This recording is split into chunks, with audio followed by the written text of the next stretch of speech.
वारकरी संप्रदायातील थोर महात्मे व महाराष्ट्रातील विचारवंतांची दुर्मिळ कीर्तने, प्रवचने, व्याख्याने ऐकण्यासाठी सुरेश महाराज सूळ या यूट्यूब चॅनलला अवश्य सबस्क्राइब करून बेल आयकॉन दाबा. जाणीव ही जीवनात अतिशय महत्वाची. नेणिवेतून अनेक अनर्थ निर्माण होतात आणि जाणीवेतून अनेक अनर्थ सुटतात. नेणीव ही जीवनात हानी करणारी आहे आणि जाणीव ही जीवनात लाभ प्राप्त करून देणारी आहे. तुम्ही बघा, अज्ञानातून अनेक अनर्थ आपल्या जीवनात निर्माण होतात. अहो कसं काय मला कळलंच नाही हो, त्यामुळे असं झालं. न कळण्यातून किती आपली हानी होते हे प्रत्येक जण अनुभवतो आहे की न कळण्यात काय घडलं. म्हणून अज्ञानातून अनेक अनर्थ निर्माण होतात आणि ज्ञानातून, जाणीवेतून अनेक अनर्थ सुटतात. काही माणसांना काही कळत नाही. काही कळत नाही म्हणजे काहीच कळत नाही. आपल्याला काय कळत नाही हेही कळत नाही. काही माणसांना आपल्या अज्ञानाचंही अज्ञान असतं. माणसाला निदान आपल्या अज्ञानाचं ज्ञान व्हावं. मला हे कळत नाही, निदान एवढं तरी कळावं की हे कळत नाही. पण काही माणसांना तेही कळत नाही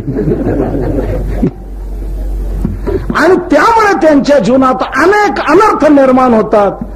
अनेक अनिष्ट गोष्टीला सामोरं जावं लागतं. तेव्हा जाणीव जीवनात होणं हे अतिशय महत्वाचं आहे. जाणीव जर असेल तर अनेक सुलभ मार्ग सापडतात. म्हणून ज्ञानोबरायांनी जाणीवेला कर्माचे डोळे म्हटलेले. डोळे जसं डोळ्याने दिसतं तसं जाणीवेने काय करावं हे समजतं. विठ्ठल विठ्ठल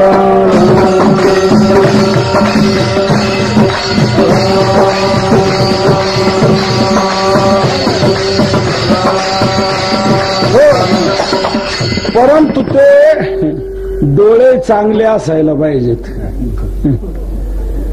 कर्माचे डोळे ज्ञान ते निर्दोष व्हावे, माऊली म्हणतात. ज्ञान हे कर्माचे डोळे आहेत. ज्ञान काय करावं काय करू नये हे आपल्याला समजून देतं. जसं डोळ्याने आपल्याला दिसतं तसं ज्ञानाने आपल्याला समजतं की हे आपण करावं का करू नये, जावं का जाऊ नये, खावं का खाऊ नये, पाहावं का पाहू नये, हे ज्ञानाने आपल्या लक्षात येतं. म्हणून ज्ञानाला कर्माचे डोळे म्हटलेले आहेत. तेव्हा हे डोळे चांगले असायला पाहिजेत म्हणजे कर्म चांगलं घडू शकतं. जर ते डोळे नसतील तर तुमची सत्कर्म देखील उपयोगाला येऊ शकत नाहीत. वास्तविक सत्कर्म कधीच वाया जात नाही. तुकोबाराय सांगतात, सत्कर्मा शेवटी असे फळ. सत्कर्माला शेवटी फळ निश्चित आहे. सत्कर्म वाया कधीच जात नाही.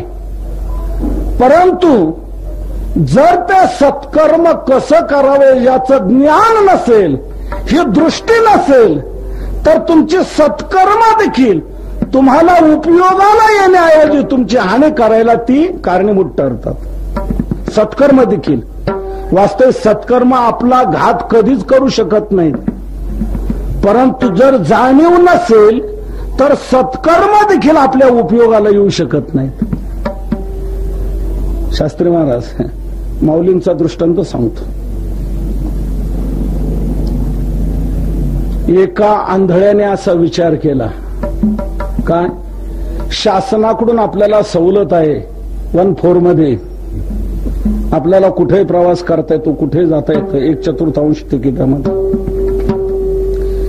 पण 1/4 तरी खर्च होतोच ना, खिशातले जातातच ना. तेव्हा यापेक्षा आपण एखादा दैवी उपाय करू की जेणेकरून आपल्याला खर्च कुठलाच राहणार नाही आणि आपण इष्टस्थळी पोचत जाऊ. विचारांती त्याच्या एक लक्षात आला मार्ग की आपण भगवंतालाच प्रसन्न करून घेऊ आणि देवाकडून गरुडाचे पंख मिळवू. गरुडाचे पंख का आपल्याला मिळाले की मग किती आपण भरारी मारून कुठेही जाऊ शकतो. म्हणून त्यांनी हा दैवी उपाय करायचा निर्णय घेतला आणि अनुष्ठानाला बसला. खडतर तप. भगवान प्रसन्न झाले. प्रसन्न झाल्यानंतर भगवान म्हणताय, सूरदास माग, तुला काय मागायचे. सूरदास म्हणला, देवा तुम्ही प्रसन्न झालात, मी जे मागेल ते तुम्ही देणार, निश्चित जरूर देणार, तू जे मागेल ते देणार. तेव्हा आंधळा म्हणला, देवा मला तुम्ही गरुडाचे पंख द्या की जेणेकरून मला कुठेही संकल्पाप्रमाणे जाता येईल, कुठेही उतरता येईल. ह्या बाकीच्या गाड्यांनी मी जातो, 1/4 खर्च आणि पुन्हा ते स्टॉप शिवाय मध्ये थांबवत नाही. म्हणून तुम्ही मला गरुडाचे पंख द्या की मी कुठेही जाऊ शकेल आणि कुठेही उतरू शकेल. एकदम नाथ चौकात ज्ञानोबरांच्या मंदिराजवळ, हंडे महाराजांच्या वास्तू जवळ, लगेच तिथे लगेच जळगावकरांचा मठ तिथं, गंगूकाकाचा मठ तिथे, जिथे तिच्या संकल्पाप्रमाणे लगेच मी तिथं जाऊ शकेल असे मला गरुडाचे पंख द्या. डिझेलचा खर्च नाही, किती भाव वाढले तरी काही परिणाम आपल्यावर त्याचा होणार नाही. खर्च काहीच नाही आणि वाटेल त्या ठिकाणी, वाटेल त्या वेळेला आपण पोहोचू शकतो. म्हणून देवा मला गरुडाचे पंख द्या. देवाने तथास्तु म्हटला आणि गरुडाचे पंख त्याला दिले. पंख त्याला मिळाल्याबरोबर त्याने स्टार्ट करून पाहिलं, जरा लगेच जरा हलायला लागला. म्हणजे लगेच तयारी केली, first, second, third, top, double top, आणि जे वेगाने गेला आणि समोरच्या डोंगराला आदळला आणि पडला आणि मेला. मला सांगा, आंधळ्याने अनुष्ठान केलं, तपश्चर्या केली. अनुष्ठान, तपश्चर्या याला तुम्ही सत्कर्म म्हणाल की नाही? परंतु ते सत्कर्म करून भगवान प्रसन्न झाला, इतकं त्यानं खरं तर ते सत्कर्म केलं. परंतु काय मागावं याचं ज्ञान नसल्यामुळे ते सत्कर्म त्याच्या नाशाला कारणीभूत झालं. आंधळ्याच्या जीवनात उणीव कशाची होती? डोळ्याची, दृष्टीची उणीव होती. ज्याची उणीव होती त्याने ते मागायला हवं होतं. तेव्हा दृष्टी न मागता त्याने पंख मागितले गरुडाचे. आता दृष्टीच जर नाही तर पंख मिळून काय? कुठं जायचं हे कळलं तर पाहिजे. ते सत्कर्म त्याच्या नाशाला कारणीभूत झालं. माऊली सांगतात, आंधळे या गरुडाचे पाख आहाती, तरी ते कवना उपेगा जाती, तैसे सत्कर्माचे उपखे ठाती ज्ञाने वीण. विठ्ठल विठ्ठल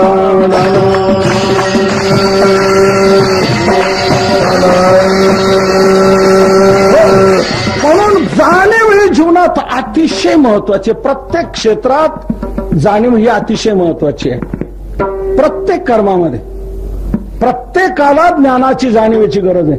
मग व्यापाऱ्याला घ्या, शेतकऱ्याला घ्या, नोकरी करणाऱ्याला घ्या, कोणी घ्या, त्याला ज्ञान पाहिजे. शेतकऱ्यालाही कळलं पाहिजे कोणत्या काळात कोणतं पीक घ्यावं, कसं घ्यावं, कसं करावं हे कळलं पाहिजे. व्यापाऱ्याला देखील कळलं पाहिजे खरेदी कुठली करावी, इथे कोणता माल सेल होऊ शकेल, त्याचे भाव काय लावावे हे सगळं कळलं पाहिजे. प्रत्येकाला जाणीवेची अतिशय गरज आहे. मातांना जाणीवेची गरज आहे. स्वयंपाक करायचं म्हटलं तरी त्याला ज्ञानाची गरज आहे.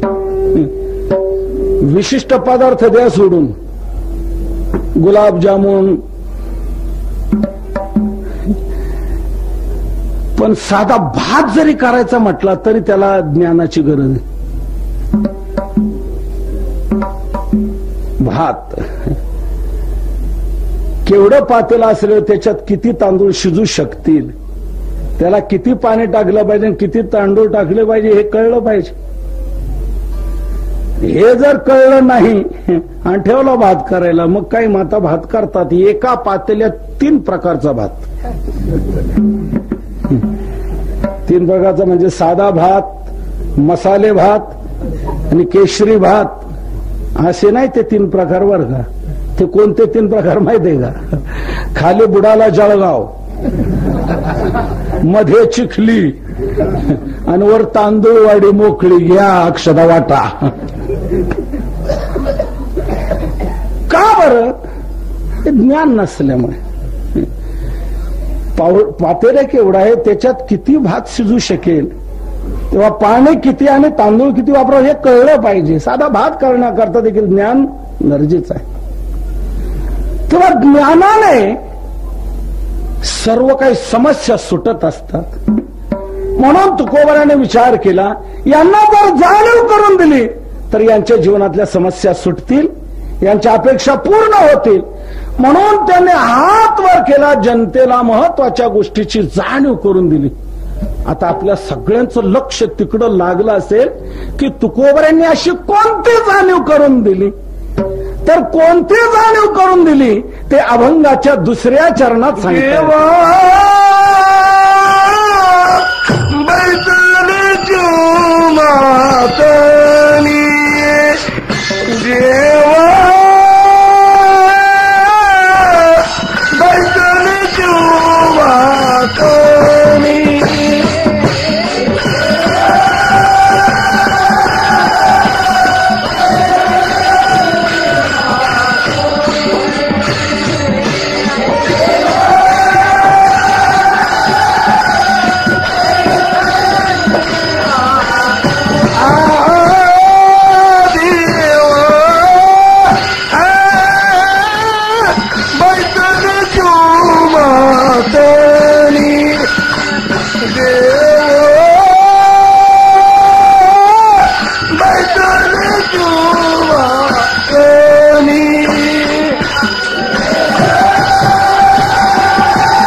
करून दिली.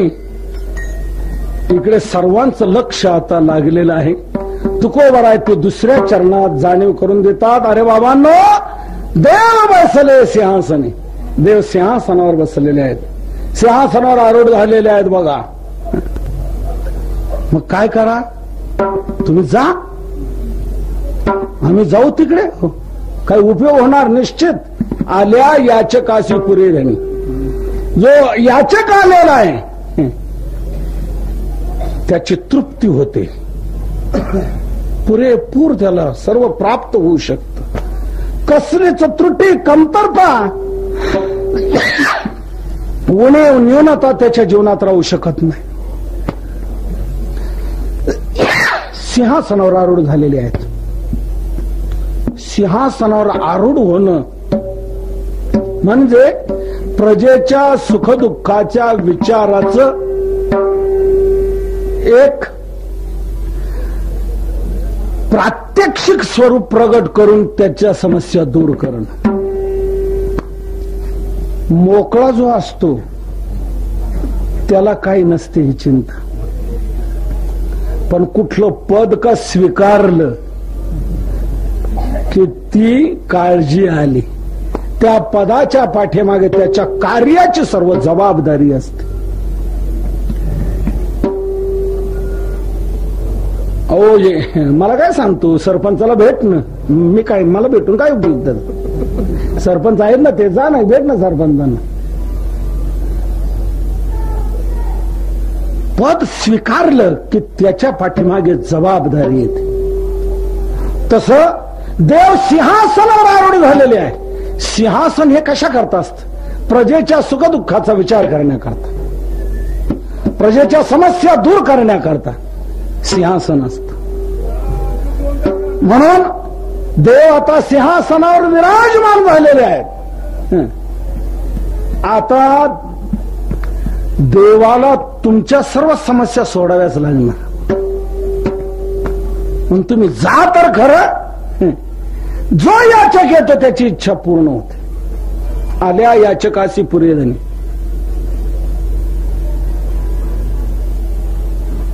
पण पुढच्यांचा नंबर लागता लागता आमचं कधी लागेल, तोपर्यंत काय होईल मनात शंका आणू नका.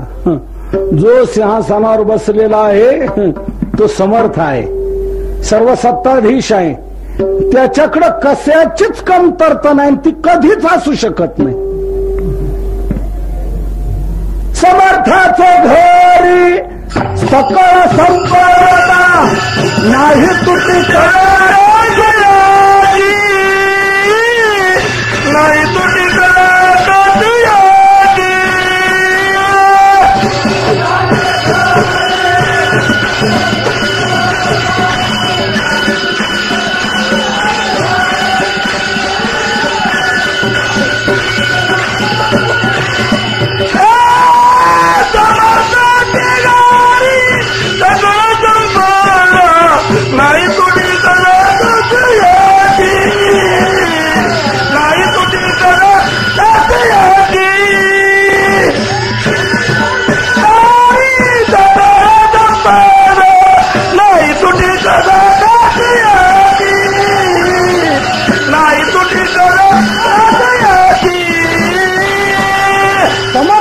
घरी सकळ संपदा नाही तुटी कदा कासयाची. कदा तुटी नाही आणि कासयाची तुटी नाही. जो ज्या वेळेला त्याला त्या वेळेला सर्व काही मिळू शकत. अनेक जण याच्याकडे गेले, देवाने त्यांच्या सर्वांच्या इच्छा पूर्ण केलेल्या आहे. कोण बापाची मांडी मागायला गेलं, तो ध्रुव बाळक बापाची मांडी मागण्याकरता गेला. देव प्रसन्न झाले, माग तुला काय मागायचं ते. तो म्हणला मला बापाची मांडी हवी. देवाने विचार केला, याच्या म्हणण्याप्रमाणे याला जर मी मांडी दिली तर मांडी किती दिवसाची, बाप किती दिवसाचा आहे, याच्या तपश्चर्याचा काय उपयोग. आणि पुन्हा लोक काय म्हणतील. मागणार बालक होत, मागणाऱ्याला नव्हती अक्कल, पण देणाऱ्याला तर अक्कल होती की नाही. जिथे माझ्या आबरूचा पंचनामा होईल तेव्हा देवाने विचार केला, याला आपण अढळ पद देऊया. देवाने त्याला अढळ पद दिलं. अढळपदी बाळ बैसविला तो उपमन्यू, व्याघ्रपाद ऋषीचा मुलगा. त्याच्या वडिलाचं नाव व्याघ्रपाद. लहानपणी त्याची आई, त्या उपमन्यूची आई म्हणजे व्याघ्रपाद ऋषीची पत्नी, दारिद्र्याने गांजलेली. लहान मुलाला आता काय द्यावं, कसं काय याचं संगोपन करावं, तिला एक कल्पना सुचली. तिने काय केलं, पिठात मीठ कालवलं, पाणी कालवलं आणि ते आणून दूध करून दिलं. मीठ त्याच्यात असल्यामुळे त्याला चव लागली. रोज तो उपमन्यू दूध म्हणून ते प्यायचं. पण कोजागिरी पौर्णिमेला सवंगड्याकडे ज्या वेळेला खास आटीव दूध, निखाऱ्यावर तापवलेलं, मडक्यात तापवलेलं, चंद्रामृत्यात पडलेलं, केशर वगैरे वापरलेलं असं खास दूध प्यायला त्याला मिळालं. त्यावेळेला त्याने ते मित्राला विचारलं, का रे हे काय? म्हणे दूध. हे दूध? माझी आई मला काय देते, त्याच्यात काहीच चवाश लागत नाही. माझ्या आईने मला फसवलं वाटतं इतके दिवस. दुसऱ्या दिवशी आईला म्हणला, आई मला दूध. आईने ठरल्याप्रमाणे पिठात मीठ कालवलं, पाणी ते कालवलं आणि दिलं दूध. आई, जोपर्यंत मला खरं दूध माहित नव्हतं तोपर्यंत तुझं हे पिठाचं पाणी मी पित होतो. आज मला खऱ्या दुधाची जाण झाली. हे मला चालणार नाही, मला ते दूध पाहिजे, ते दे. आई म्हणाले, बाळ ते मी देऊ शकणार नाही. कोण देईल? विश्वाचा चालक मालक परमात्मा, तो तुला ते दूध देईल. ठीक आहे, मी काय करू आई? तपश्चर्या कर, साधना कर, तो भगवान तुझी इच्छा पूर्ण करेल. त्यांनी तपश्चर्या केली, खडतर तपश्चर्या. भगवान प्रसन्न झाले. माग काय तुला मागायचं ते?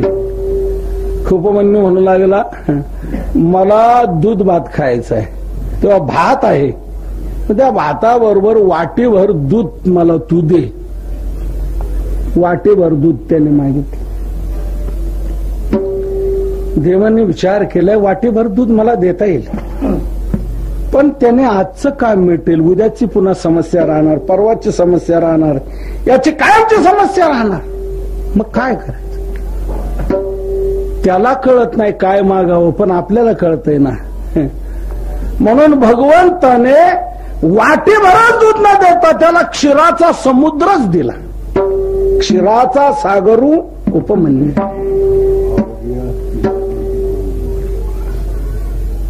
मागा दूध दे म्हणितलियासाठी, आघविया क्षीराब्धीची करुणी वाटी. उपमन्यू पुढे दुर्जटी ठेविली जैसी. पाहे पा श्री शंभूची प्रसन्नता, तया उपमन्यूची या आरता. काय क्षीराब्धी दूध भाता देजेची ना. क्षीराचा समुद्रच दिला. आता समुद्र कधी कमी होऊ शकत नाही. म्हणजे याचकाच्या अपेक्षेपेक्षा अनंत पटीने देणारा असा तो परमात्मा आहे. तो सिंहासनावर आरूढ झालेला आहे. मग सांगा, तुमची समस्या काय राहील? तुमची इच्छा पुरी राहील? अरे निघा आणि आपली इच्छा पूर्ण करून घ्या. देव बैसले सिंहासनी, आल्या याचकासी पुरे धनी. याचा औदार्य विशेष आहे. ज्ञानोबारा देखील आश्चर्य व्यक्त करून त्याच्या औदार्याचं वर्णन करतात. बाप उदार देवा परिमित. बाप रे बाप, काय हा देव उदार आहे. याचक स्वेच्छा सदोदित, असे सहस्रवरी देत सर्वस्व आपुले. 1000 पटीने देणारा असा भगवान हा दाता आहे. तो सिंहासनावर आरूढ झालेला आहे. म्हणून तुमची कुठलीच इच्छा पुरी राहणार नाही. या देव बैसले सिंहासनी, आल्या याचकासी पुरे धनी. पण एक म्हणू लागला, महाराज तुम्ही म्हणता देव सिंहासनावर बसले, ठीक आहे, पण ते मंदिर कोणी बांधलं, मूर्ती स्थापना कोणी केली, वर्गणी कोणी दिली, देणगी कोणी दिली, हे सर्व देवाला कळलंच ना. मग देव म्हणल, हा वर्गणी देणारा नाही, हा नुसता आलाय पाया पाडायला आणि घ्यायला. केलेलं नाही. त्या हंडे महाराजांनी मंदिर बांधलंय, तिथे मूर्ती स्थापना केली. कोण कोण आहे हंडे महाराजांवर प्रेम करणारे, कोण कोण आहेत देवते लक्षात घे. त्यांचाच विचार करेल. आम्ही तर काही दिलं नाही, उलट देणाऱ्याला देऊ दिलं नाही. देवाची बारकाईची नजर आमच्याकडं राहील. मग आमचं कसं काय होणार? देव त्यांचाच विचार करेल, देणाऱ्यांचा. तुकोबाराय म्हणतात याचा अर्थ देवाचं स्वरूप तुम्हाला कळलं नाही, देवाचा स्वभाव तुम्हाला कळला नाही. देव मला कोणी आणलं याचा विचार करत नाही. जरी एकाने आणलेलं असलं तर एकाच्या निमित्ताने भगवान अनेकांच्या इच्छा पूर्ण करतो. हेच तुकोबाराय अभंगाच्या 3ऱ्या चरणात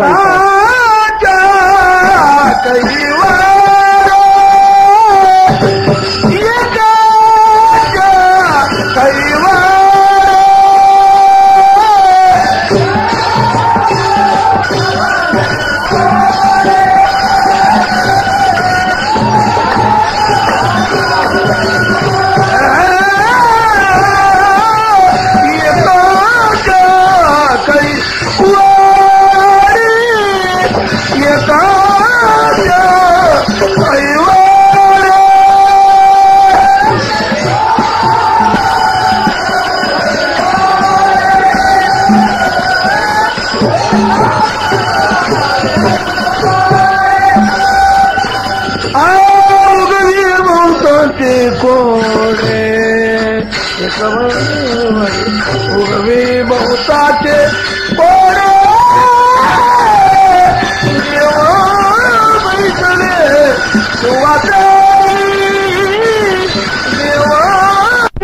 बहुताचे पोरे कथे वाडे उगवे बहुताचे पोरे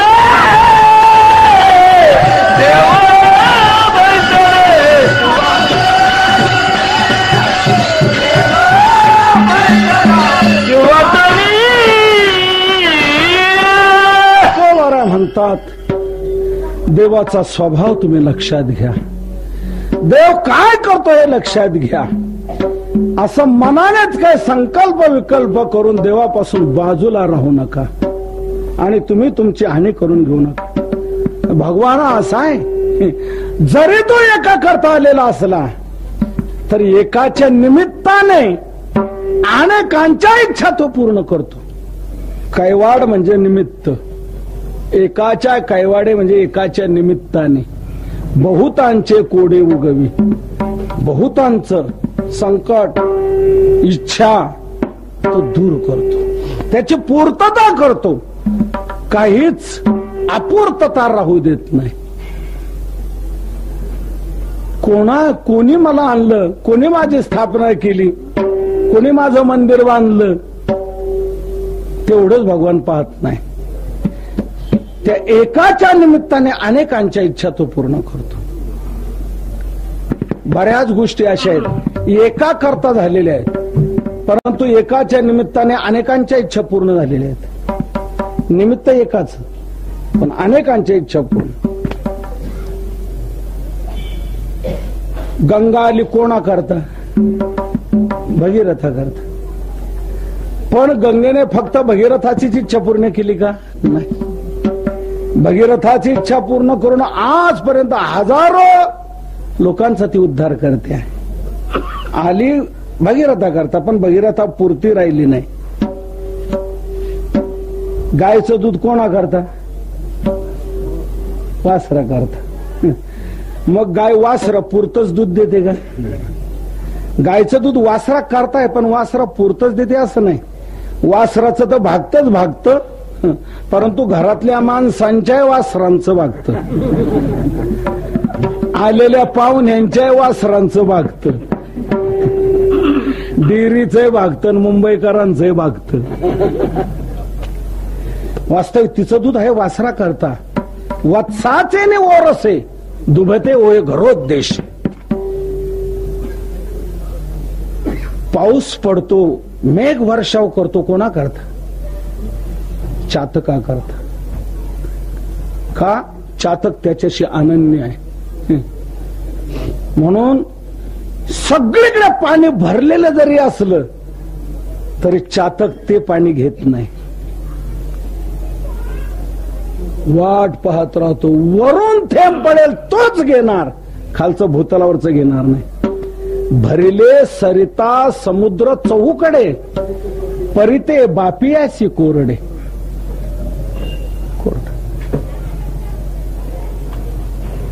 तो वाट पाहतो कधी मेघ वर्षाव करेल. मग मेघ वर्षाव करतो कोणा करता? त्या चातका करता. पण चातकाची एक नव्हे, मेघू पाणी धावे तेथ चराचरा गवे निवाले जेवे. भगवंताने गीता सांगितली कोणा करता? अर्जुना करता. परंतु अर्जुना पुरतीच सांगितली का? अर्जुनाच्या निमित्ताने सर्व विश्वाचं संसाराचं ओझ देवाने दूर केलेलं आहे. कैसा विश्वाची या कृपा करून महान सोपा अर्जुन व्याजे रूपा आणला रे. अर्जुनाचे व्याजे गीता प्रकाशून श्रीराजे, संसारा एवढे थोर ओझे फेडिले जगाचे. झाले पांडवाचे निमित्ते जगदुद्धरण. निमित्त पांडव अर्जुना, पण विश्वाचा उद्धार. एकाच्या निमित्ताने अनेकांच्या इच्छा पूर्ण करणारा तो आहे. आपण कोणा करता आलो भगवान ते पाहत नाही, त्याच्या निमित्ताने इतरांची इच्छा तो पूर्ण करतो. एके ठिकाणी काय झालं, एक ब्राह्मण बुवा संध्या करण्याकरता गंगेवर गेले. राजा खूप हौसी होता. राजाने त्या गंगेवर सुंदर घाट बांधलेला होता आणि मधून मधून अशी सुगंधित झाडं लावलेली होती, वृक्षांची सुंदर सुगंधित फुलं असलेली झाडं. सगळीकडे सुगंध दरवळलेला. कुणी गंगेच्या तटावर बसावं, आनंद लुटावा, सुगंध घ्यावा, नामचिंतन करावं, साधना करावी, रमून जावं. राजाने ते केलं. ब्राह्मण व संध्या करत होते. एक धनगर आपल्या शेळ्या मेंढ्या येऊन तिथे आला. पाणी पाजतो आहे, त्याचं लक्ष गेलं ब्राह्मणाकडे. तर ब्राह्मणाची संध्या चाललेली, त्याच्यात नेमका प्राणायाम चाललेला होता. प्राणायाम संध्येत प्राणायाम करावा लागतो. प्राणायाम संध्येतलं एक अंग आहे. प्राणायाम करण्याकरता त्याने असं नाग धरलेलं आणि या धनगराच्या ते डोक्यात काही उमगलं नाही. तो धनगर म्हणू लागला, चांगली चांगली शहाणी माणसं पण असा वेडेपणा का करतात तेच कळत नाही. ब्राह्मण चांगले नावाजलेले आणि खुशाल नाग धरले. इथं यांना कसली घाण येते, किती सुगंध दरवळतो आहे इथे, किती वातावरण प्रशस्त आहे या घाटावर, आणि यांना नाग का धरले? यांना जाब विचारला पाहिजे. तुमच्या सारख्यांकडे पाहून इतरांनी चालावं आणि तुम्ही काय करता? पण म्हणे शेळ्या मेंढ्या लावून देऊन मग यांना भेटून मग निवांत बोल. शेळ्या मेंढ्या लावून तिकडून आला तोपर्यंत संध्या उरकले होते. ब्राह्मण पण निघाली होती. धावत गेला, भूदेवा वंदे कल्याणमस्तु. ब्राह्मण बाई एक विचारू का तुम्हाला? म्हणे विचार. तुम्ही शहाणी माणसं, चांगली माणसांना असा वेडेपणा का करतात तेच माझ्या डोक्यात केव्हापासून शिरलं. म्हणजे काय वेडेपणा? आता नाक का धरलं होतं तुम्ही? कसली घाण येत होती तुम्हाला इथे? किती घाट प्रशस्त, किती सुगंध इथे दरवळतो आहे, आणि काय तुम्ही नाक धरलं होत? ब्राह्मण विचार केला. मी संध्या करत होतो आणि संध्येमध्ये प्राणायाम हे एक महत्वाचं अंग असतं.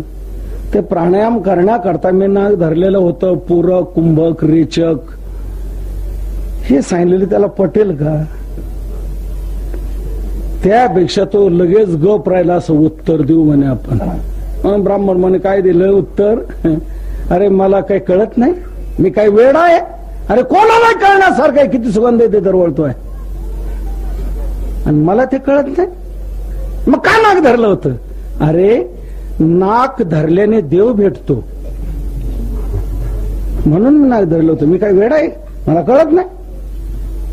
नाक धरल्याने देव भेटतो असं बरोबर आहे बरं का, म्हणूनच तुम्ही नाक धरलं होतं. मला आपलं वाटलं इतका सुगंध दरवळतोय, हे कशाला नाक धरतायत? बरोबर आहे, पण बरं झालं एक त्याच्यातून. काय म्हणजे आजपर्यंत मी असा घाबरून होतो, भीती होती. आपल्या सारख्याला कसलं देवाचं दर्शन व्हायला गेले? मोठमोठे योगी, जपी, तपी, संन्यासी, ज्ञानी यांनाच खडतर साधना करणाऱ्यांना देवाची भेट होईल. आपल्याला कुठली भेटायला गेली? हो, भेट व्हायला गेली. आपल्याला काय साधना करणार, काय आपण करू शकणार, अशी जी भीती बसलेली होती. आता मला आवा का आला जरा. म्हणजे नाक धरणं म्हणजे काय अवघड नाही. आणि नाक तर आहेच आहे, आपल्याला फक्त धरायचंच एवढाच मुद्दा आहे ना. धरायला काय अवघड आहे का? आपणही नाक धरू, देवाला प्राप्त करून घेऊ. बरं झालं या रूपाने तुम्ही मला सांगितलं, फार माझी समस्या सुटली आता. म्हणे बस. ब्राह्मण गेले निघून. यांनी शेळे मेंढे लावून दिल्या, अंघोळ केली आणि ब्राह्मण ज्या ठिकाणी बसला होता तिथेच मांडी घालून बसला आणि धरलं ना नाक. आता धरलं म्हणजे धरलंच, बंदच. आता ब्राह्मण बुवांनी जे नाक धरलेलं होतं ते पूरक, कुंभक आणि रेचक प्राणायामाच्या या 3 प्रक्रिया आहे. बाहेरचा श्वास आत घेणं याला म्हणतात पूरक. उजव्या नागपुडीने तो श्वास आत घेणं याला म्हणतात पूरक. आत घेतलेला श्वास आत रोखून धरणं याला म्हणतात कुंभक. तितकाच काल तो आत राखून ठेवायचा आणि त्याच गतीने पुन्हा तो डाव्या नागपुडीने बाहेर सोडायचा याला म्हणतात रेचक. पूरक, कुंभक आणि रेचक. प्राणायाम हा अतिशय महत्वाचा आहे. प्राणायामाने आयुष्याची वृद्धी होते, आयुष्य वाढलं जातं. आयुष्याची गणना ही श्वासोच्छ्वासावर आहे. एका दिवसात 21,600 वेळेला श्वासोच्छ्वास होत असतात. किती? 21,600. आणि 21,600 वेळा श्वासोच्छ्वास झाले का तो एक दिवस, असं देवांचं गणित मोजमापाचं. आपलं 24 तास आपण म्हणतो, तर हे 24 तासांनी 21,600 याचा एक मेळ घालून दिलेला आहे. बाकी खरी आयुष्याची गणना ही श्वासोच्छ्वासावर आहे. म्हणून प्राणायाम जितका करू आपण, श्वास जितका रोखून धरू, तितका आपलं आयुष्य वाढत. म्हणून तर योगी लोक कितीतरी काल जगतात. याचं काय कारण आहे? तो श्वासोच्छ्वास रोखून धरलेला म्हणतो. या दृष्टीने आयुष्याची वृद्धी होते. म्हणून पूरक, कुंभक, रेचक या पद्धतीने. पण याला काय, याचा कुंभकच. जे धरलं दोन्ही नाकपुड्यान बंद. बराच वेळ झाला इकडं पा तिकडं पा, कुठून देव येतो, इकडून येतो का, इकडून येतो का, इकडून येतो. कुठूनच देव येताना दिसेना. कासावीस व्हायला लागला, व्याकुळ व्हायला लागले प्राण. डोळे चांदीचे व्हायची वेळ आली, पांढरे. आता मरतो, आता काय जगत नाही, मरतो मरतो. फटकन हात सुटला. तो नाला आपण म्हटलं सोपं, पण सोपं नाही बरं का, अवघडच आहे. मरायची पाळी आली होती म्हणतो, पण तरी देव काय भेटला नाही. पण म्हणे आपली चूक झाली, आपण हात सोडला. कदाचित शेटफळ पर्यंत देव आला असेल आणि आपण नाक सोडला, हात सोडला आता देवाच्या लक्षात आला असेल, यांनी ना हात सोडला, आता कशाला जा. देव परत फिरला असेल, पण म्हणे जाऊ द्या, झाली चुकी, एकदा घडलं. अजून आपल्याला आयुष्य आहे ना आपल्या हातात, अजूनही आपण धरू शकतो ना. मात्र आता एक करू आपण, काय काही झालं तरी नाक सोडायचं नाही, म्हणजे नाही. देव भेटल्याशिवाय हात बाजूला करायचाच नाही. काय होईल? समजा देव नाही भेटला तर काय होईल? अहो मारू, यापेक्षा वेगळं काय होईल? पण तो म्हणला मेलो तर मेलो, हरकत नाही, पण नाक सोडायचं नाही. आणि देव जर भेटत नसेल तर जगून तरी काय उपयोग? मला सांगा. देव जर भेटत नसेल, जगण्यात तरी काय अर्थ आहे? त्यापेक्षा मेलेला उत्तम. जगण्यात तरी काय अर्थ आहे देव जर भेटत नसेल तर? जे व्हायचं असेल ते होईल. देव भेटल्याशिवाय नाक सोडायचं नाही. निर्णय म्हणजे निर्णय. आणि पुन्हा बसला धरलं नाक, व्याकुळ व्हायला लागला, प्राण कासावीस व्हायला लागले. मार, सोडणार नाही. देव भेटल्याशिवाय सोडणार नाही. देवा तुझ्या करता नाक धरले, मेलो तरी सोडणार नाही, हे लक्षात घे तू. पहिलं सुटलं माझ्याकडून, आता सुटणार नाही. तू आल्याशिवाय सुटणार नाही. मेलो तर मेलो. बघ देवा तुझं काय ठरव, तू काय करायचं. इतकी दांडगी निष्ठा दिसल्यानंतर देव काय दूर आहे का? तुका म्हणे व्हावे देहासी उदार, रखुमा देवीवर जोडावे. देहासक्ती जिथे असते तिथे देव भेटू शकत नाही. ज्या वेळेला देहावर आपण उदार होऊ त्याच वेळेला देव आपल्याला भेटू शकतो. म्हणून याने निर्णय धरला की बस देव भेटल्याशिवाय नाक सोडायचं नाही. देवा तुझ्या करता मरणार, आणि मेलो तर तू नाही भेटला म्हणून मेलो. हा शेरा, तू भेटल्याशिवाय सोडणार नाही. ती खडतर स्थिती दिसल्यानंतर देवाला यावंच लागलं. देव आले, पुढे प्रगट झाले. भक्ता मी आलेलो आहे, डोळे उघड. मग मी देव आहे, देव मी भेटावं म्हणून तू नाक धरलं ना, मी देव आलो. देव त्याने असं डोळे उघडून पाहिलं. तुम्हाला असा असतो काय देव?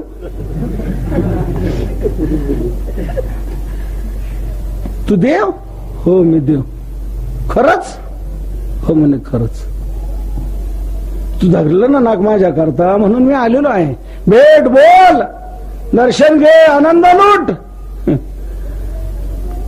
तू लागला आपल्याला काय परिचय नाही, पूर्व परिचय नाही देवाचा. कसा असतो देव आणि कसं काय.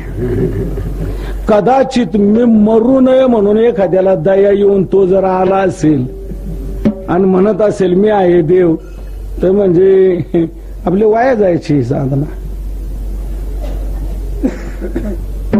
अरे मीच देव आहे, भेट तुम्हाला, दे आलिंगन, घे दर्शन. तो म्हणला नाही नाही म्हणजे मला माहित नाही तू देव आहे म्हणून नक्की. मग तू कधी मला नक्की देव मानणार? कधी तू दर्शन घेणार? कधी भेटणार, आलिंगन देणार? म्हणे मी एक करतो, काय त्या ब्राह्मण बोला घेऊन येतो. आणि ब्राह्मण बुवा जर म्हणतील हा आहे देव, मग मी तुझ्या पाया पडेल. तोपर्यंत मी तुझ्या पाया पडणार नाही. देवाला राग आला. देव म्हणू लागले म्हणजे ब्राह्मण बुवा म्हणतील त्यावेळेला तुम्हाला देव मानणार, आणि ते म्हणत नाही तर मी देव नाही. अरे मी सांगतो ना स्वतः मी देव आहे, मी सांगतो. माझ्यावर विश्वास नाही तुझा, आणि तू म्हणतो ब्राह्मण बुवा.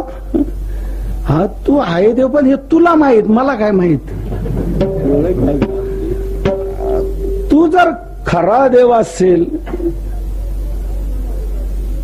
तर मग ब्राह्मण बुवापासून निर्णय तू लागेलच. तेव्हा मी ब्राह्मण बुवाला घेऊन येतो, तोपर्यंत तू थांब. देव म्हणले ब्राह्मण बुवाला घेऊन येईपर्यंत मला काही वेळ आहे का? विश्वाचं सर्व पाहायचंय. तुझ्या एकट्या करताच का मी वेळ देऊ? चाललो म्हणे मी. म्हणला काय चालला तू? हो चाललो. चालला तू? हो चाललो. अरे जा, जातो तर जा, जा तुला कुठे जायचं तर जा. नाक तर नाही ना माझं घेऊन जाणार, नाक तर आहे ना माझ्या जवळच. अरे मी पुन्हा धरेल, तुलाच याल पटा पडेल, तू खरा देव असशील तर.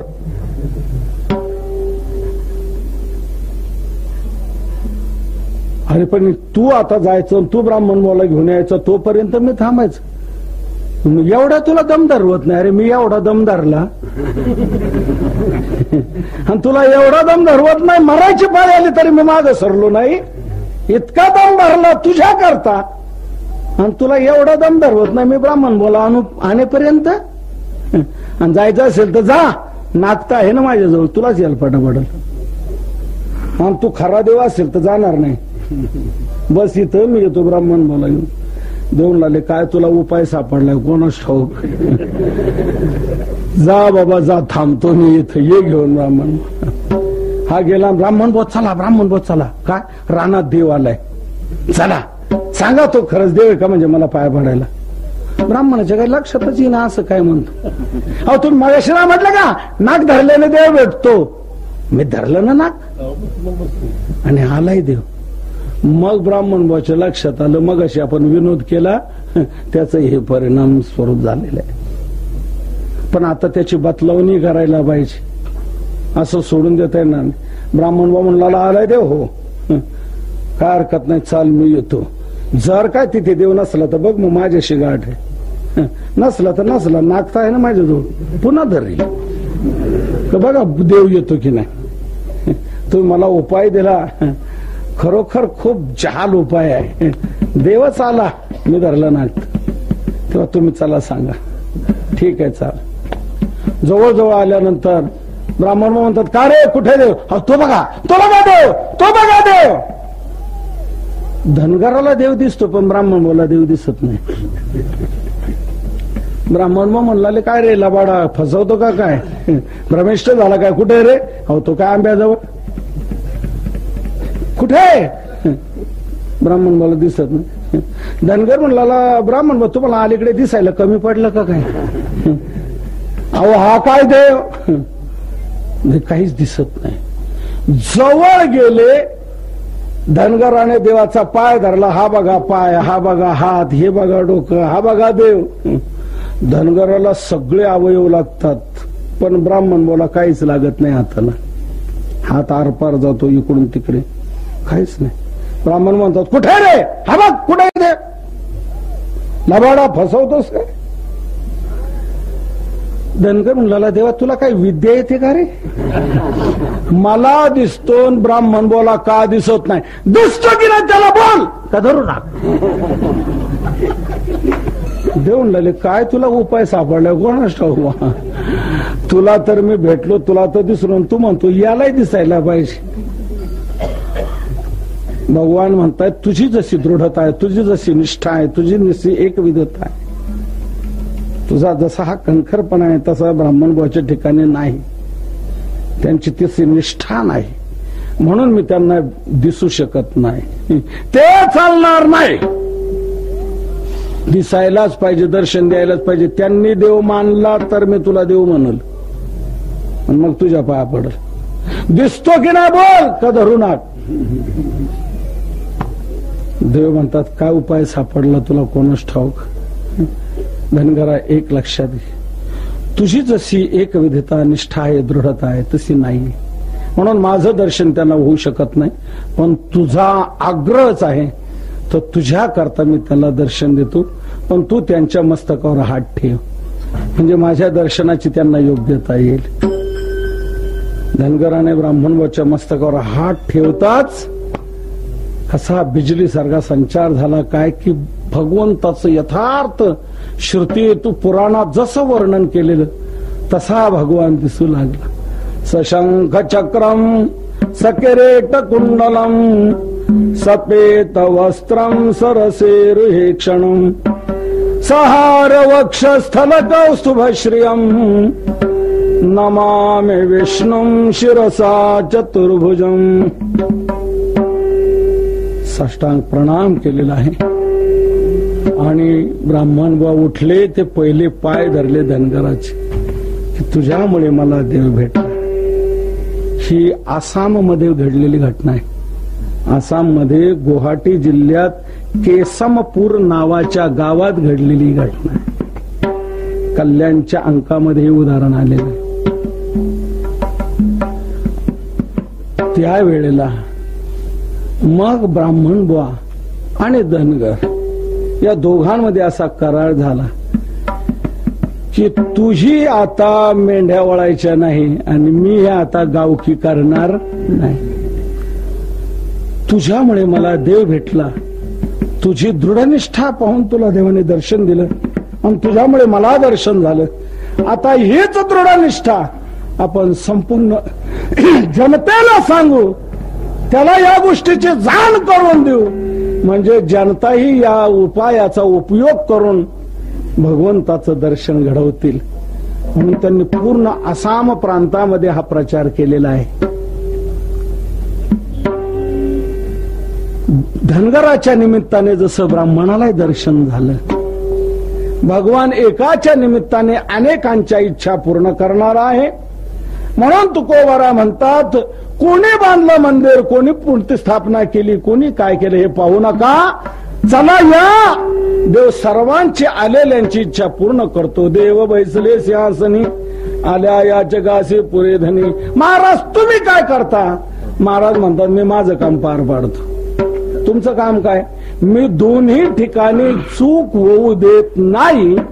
हे तुकोबरा अभंगाच्या शेवटच्या चरणात सांगतो. दोही ठाई तुका, दोही ठाई तुका,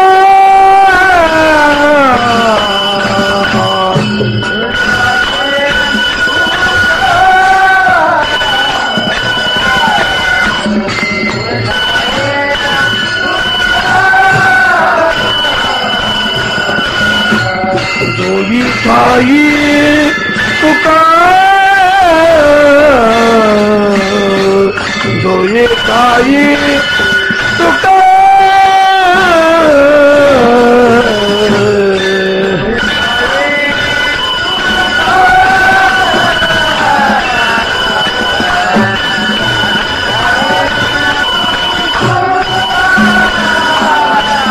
नाही पडो देत चुका,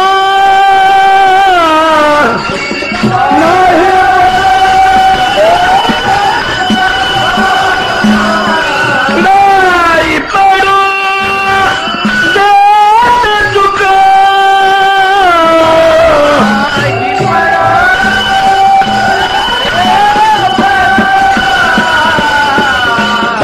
तेव्हा बैसले तेव्हा तरी, तेव्हा बैसले तेव्हा तरी,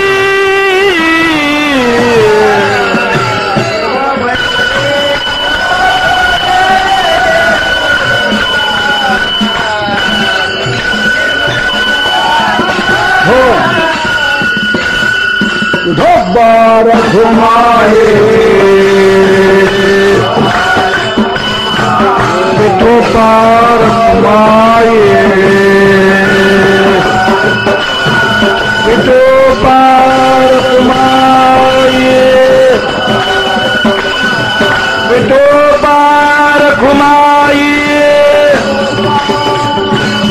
ढोबार घुमाए. दोही ठाई तुका, नाही पडो देत चुका. देव बैसले सिंहासनी, आल्या याचकाचे पुरे धनी. तुका दोही ठाई चुका पडो देत नाही. तुकोबारा म्हणतात, मी दोन्ही ठिकाणी चूक होऊ देत नाही. दोन्ही ठिकाणं कोणती? देवाचं दयालुत्व, कृपालुत्व, सर्वज्ञत्व, समर्थत्व समाजापर्यंत पोहोचवणं, जनतेपर्यंत पोहोचवणं, हे का की परमात्मा असा आहे, तो सर्व व्यापक आहे, सर्वांतर्यामी आहे, कृपाळू आहे दयाळू आहे. तुम्ही बाबांनो त्याचं का भजन करत नाही? कारे नाठविसी कृपाळू देवासी पुसितो जगासी एकलात. तो एकटा सर्व जगाचं भरण पोषण करतो, तुम्ही का त्याचं भजन करत? असं देवाचं कृपालुत्व दयालुत्व जनतेपर्यंत पोहोचवणं ही एक बाजू, आणि दुसरी बाजू जनतेच्या उद्धाराचं साकडं देवावर टाकणं. देवा, आम्ही गावोगाव प्रचार दौरा करतो आणि सगळ्यांना सांगतो, पंढरीसी जारे आल्यानो संसारा, दिनाचा सोयरा पांडुरंग वाट पाहे उभा, भेटीची आवडी कृपाळू तातडी उतावी. या प्रकारे आम्ही जनतेला सांगत असतो. त्यामुळे जनता हौसे नवसे गौसे असे कोण कोण येईल इकडे काय सांगता येत नाही. चांगल्यांबरोबर इतरही येतील, त्यालाही नेला लागतील, आणि तुला लगेच तो दिसल की हा मुद्रांक घोटाळ्यातला आहे का, हा अमक्या प्रकरणातला, हा बॉम्बस्फोट घडवणारा आहे, अमका आहे तमका आहे, आणि तू त्यांना काहीतरी शिक्षा करशील, काहीतरी त्यांना शासन करशील. तर देवा हे बघ, हे आमचं वारकऱ्यांचं स्थान आहे आणि इथे तुझा जुना धंदा चालायचा नाही. देवाचा जुना धंदा कोणता? भक्ता राखे पायापाशी दुर्जनाशी संहार. देवा, इथे हा तुमचा जुना धंदा चालायचा नाही. इथे आमच्या म्हणण्याप्रमाणे धंद्याची पद्धत ठेवली पाहिजे. आम्ही ज्यांना ज्यांना उचकून तुझ्यापर्यंत आणू, मग ते कसे असोत, त्यांचा तो उद्धार केला पाहिजे. तुका म्हणे ऐसे आहेत गा हरी, त्याही तारी जीवासी. असे आहेत काही, त्यांना तू तारलं पाहिजे. कसे असे ना, पण तुझ्यापर्यंत आणलेले ना आम्ही त्यांना. तुझ्यापर्यंत आल्यानंतर तो वाया जावा, तू त्यांचा उद्धार करायला पाहिजे. कुणी असो कशी असो. म्हणून पुंडलिकरायाने देवाला हेच म्हटलं, मूढ पापी जैसे तैसे उतरी कासे लावून. हा जैसे तैसे शब्द फार महत्वाचा आहे. देव फार सापड काढणार आहे. त्या हिरण्यकश्यपूने काय काय मागणी केली होती, पण देवाने त्याच्यातूनही सापड काढून त्याला संपवलं. तसा देव म्हणेल, हा मूढही नाही, हा पापी नाही, याचा आम्ही उद्धार करणार नाही.